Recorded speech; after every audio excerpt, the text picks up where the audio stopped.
সিমের বিচি দিয়ে ছুরি শুটকি খেয়েছেন কখনো? যদি না খেয়ে থাকেন তাহলে আজকের রেসিপিটি ফলো করে আপনিও রান্না করতে পারেন এইরকম মজাদার একটা তরকারি। এই তরকারিটা আমাদের পরিবারের সবারই অনেক পছন্দের, তবে শুটকি দিয়ে রান্না করলে বেশি ভালো লাগে আমার মনে হয় মাছের চাইতে। তো এই তো এখানে আমি নিয়ে নিলাম ছুরি শুটকি আর কিউব কিউব করে কেটে নিয়েছি, দেখতেই পারছেন। আর এখন সিমের বিচিগুলো ছুলে রেডি করব। তো শুটকিগুলো কিন্তু গরম পানি দিয়ে ভালোভাবে ধুয়ে নেবেন।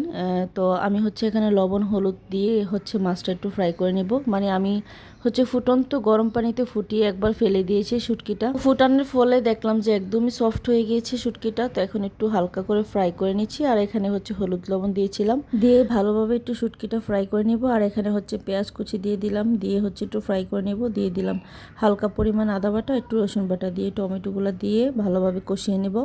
আর আপনারা চাইলে টমেটোটা স্কিপও করতে পারেন, যেহেতু এটা সিমের বিচি, এখানে না দিলে টমেটোটা ভালো লাগে না খেতে।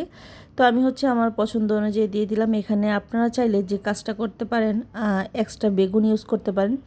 মানে বেগুন বিভিন্ন সবজিও এখানে মিক্স করে দিতে পারেন সিমের বিচিগুলোর সাথে, আরও ভালো টেস্ট আসবে।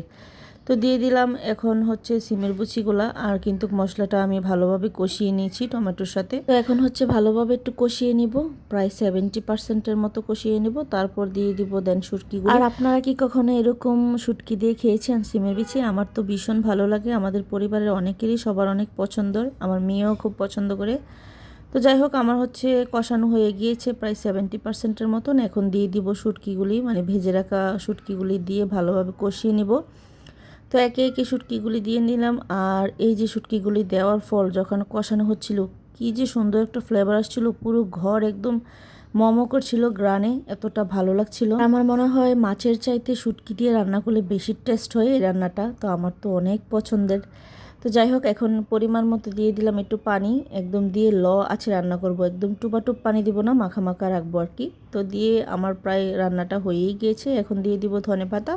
তো দেন ধনেপাতা দিয়ে আরও কিছু পরিমাণ রান্না করলেই রেডি হয়ে যাবে এরকম মজাদার সিমের বিচি দিয়ে শুটকি রান্না, ছুরি শুটকি রান্না।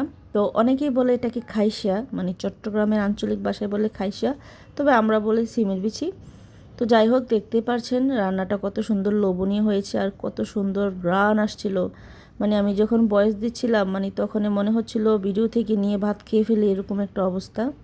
তো আপনারা যে যে খেয়েছেন অবশ্যই কিন্তু কমেন্ট করে আমাকে জানাবেন। আর যারা এখনও ফার্স্ট টাইম খাননি বা কখনো খেয়ে এরকম টেস্টটা দেখেননি, অবশ্যই কিন্তু কমেন্ট করতে ভুলবেন না। তো ভিডিওটি কেমন লাগলো, যদি ভালো লাগে থাকে আমার ফেসবুক পেজটা ফলো করে পাশেই থাকবেন। আর যদি ইউটিউব থেকে দেখেন তাহলে অবশ্যই কিন্তু সাবস্ক্রাইব করতে ভুলবেন না নেক্সট ভিডিও পেতে। তো এই তো আপনারাও এরকম মজাদার একটি তরকারি অবশ্যই কিন্তু শুটকি দিয়ে রান্না করে ট্রাই করে দেখবেন। তো আজকের মতো বিদায় নিচ্ছি, আল্লাহ হাফেজ।